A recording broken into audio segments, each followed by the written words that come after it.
Hello friends, welcome to my channel. మనం ఈ వీడియోలో మిల్లెట్స్తో ఇడ్లీ ఎలా ప్రిపేర్ చేసుకోవాలో చూద్దాం. ముందుగా మనం మిల్లెట్స్ గురించి తెలుసుకుందాం. మిల్లెట్స్ని తెలుగులో సిరిధాన్యాలు అంటారు. ఈ మిల్లెట్ రెసిపీస్ హెల్త్కి చాలా మంచిదండి. ఎందుకంటే మిల్లెట్స్లో ఫైబర్ పర్సంటేజ్ అనేది ఎక్కువగా ఉంటుంది. సో మిల్లెట్స్ని డైలీ తీసుకోవడం వల్ల బరువు కూడా ఆటోమేటిక్గా తగ్గచ్చు. ఈ అరికల్ని కోడో మిల్లెట్ అంటారు. ఈ అరికల్లో ఆరోగ్యానికి ఉపయోగపడే vitamins, minerals, proteins, antioxidants, fibre ఇలా అనేక పోషకాలు ఉన్నాయి. ఈ అరికల్లో ఫైబర్ ఎక్కువగా ఉండడం వల్ల షుగర్ పేషెంట్స్ అరికల్ని డైట్లో తీసుకోవడం వల్ల రక్తంలో చక్కెర స్థాయిలు అదుపులో ఉంటాయి. అంతేకాకుండా రక్తహీనతను నివారించడంలోనూ ఈ అరికలు బాగా సహాయపడుతుంది. ఎర్ర రక్త కణాల సంఖ్యను కూడా పెంచుతుంది. అధిక బరువుతో బాధపడేవారు ఈ అరికలను డైలీ డైట్లో తీసుకోవడం వల్ల క్రమంగా బరువు తగ్గుతారు. అంతేకాకుండా అరికలను తీసుకోవడం వల్ల ఎముకలు, కండరాలు, నరాలు బలంగా తయారవుతాయి. ఈ అరికలను తినడం వల్ల రోగ నిరోధక శక్తి పెరుగుతుంది. అంతేకాకుండా వైరల్ ఇన్ఫెక్షన్స్, ఫంగల్ ఇన్ఫెక్షన్స్ లాంటివి దరిచేరకుండా ఉంటాయి. వీటిని తీసుకోవడం వల్ల చెడు కొలెస్ట్రాల్ను తగ్గిస్తుంది, గుండెను ఆరోగ్యంగా తయారు చేస్తుంది.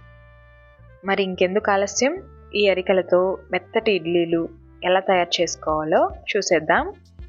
ఇప్పుడు బియ్యంతో కాకుండా ఇలా ఒకసారి మిల్లెట్స్తో కూడా ట్రై చేయండి. హెల్త్కి చాలా మంచిది అండ్ ఇవి టేస్టీగాను కూడా ఉంటాయి.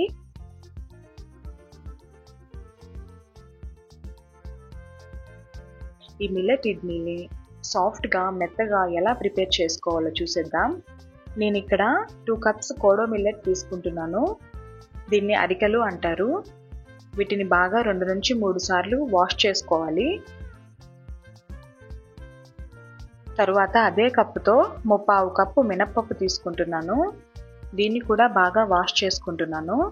తరువాత అరికలను, మినప్పప్పును 6 నుంచి 7 గంటల పాటు నానబెట్టుకోవాలి. తరువాత అరకప్పు అటుకులు తీసుకుంటున్నాను.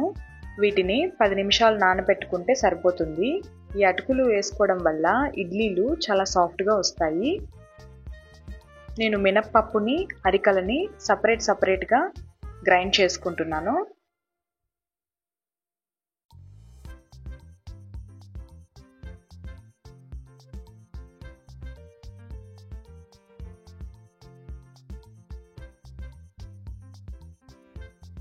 ఇలా గ్రైండ్ చేసుకున్న తర్వాత ఒకసారి బాగా కలుపుకోవాలి.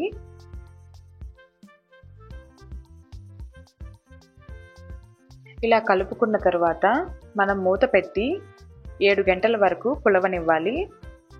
ఇప్పుడు సింపుల్గా చట్నీ ఎలా తయారు చేసుకోవాలో చూపిస్తాను. అందుకు కావాల్సిన పదార్థాలు: పల్లీలు, పచ్చి కొబ్బరి, కరివేపాకు, నువ్వులు, పచ్చిమిర్చి, వెల్లుల్లిపాయలు, చింతపండు. ఇప్పుడు ఒక మిక్సీ జార్ తీసుకొని అందులో పల్లీలు వేసుకుంటున్నాను. అందులోనే పచ్చి కొబ్బరి, కరివేపాకు, 3 టేబుల్ స్పూన్స్ నువ్వులు వేసుకుంటున్నాను. వెల్లుల్లిపాయలు, పచ్చిమిర్చి, కొంచెం చింతపండు వేసుకొని రుచికి సరిపడా సాల్ట్ వేసుకొని మెత్తగా గ్రైండ్ చేసుకుంటున్నాను.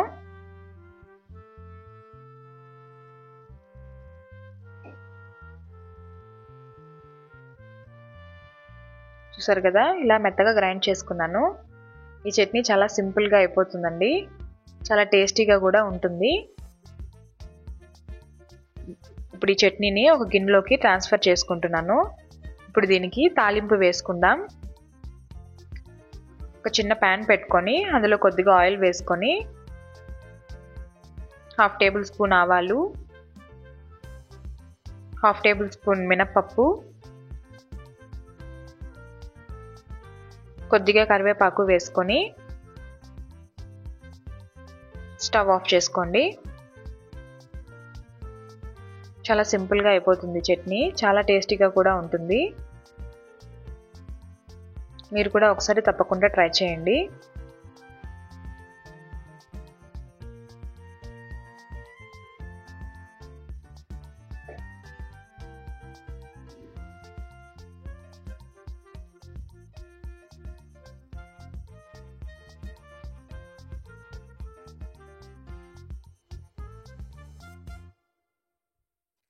7 గంటల తరువాత పిండి ఇలా పొంగుతుంది. చూసారు కదా, పిండి బాగా పొంగితే ఇడ్లీలు కూడా అంత బాగా వస్తాయి. ఇప్పుడు ఇందులో కొద్దిగా సాల్ట్, కొద్దిగా నీళ్ళు వేసుకొని ఇడ్లీ కన్సిస్టెన్సీలో కలుపుకోవాలి. ఇలా కలుపుకున్న తర్వాత ఇడ్లీ ప్లేట్లో వేసుకుంటున్నాను. ఎప్పుడు బియ్యంతో కాకుండా ఇలా ఒకసారి మిల్లెట్స్తో ట్రై చేయండి. ఇవి హెల్త్కి చాలా మంచిది అండ్ టేస్టీగాను కూడా ఉంటాయి. అంతే అండి, ఎంతో టేస్టీ అండ్ హెల్తీ అరికల ఇడ్లీ రెడీ అయిపోయాయి. మీరు కూడా ఈ రెసిపీని తప్పకుండా ట్రై చేసి ఎలా వచ్చాయో నాకు కామెంట్ చేయండి. అండ్ నా ఛానల్ని ఫస్ట్ టైం కానీ చూస్తున్నట్లయితే లైక్ చేసి సబ్స్క్రైబ్ చేసుకోండి. అండ్ పక్కనున్న బెల్ ఐకాన్ని ప్రెస్ చేయండి. నేను పెట్టే ప్రతి వీడియో మీకు నోటిఫికేషన్ వస్తుంది. Thanks for watching.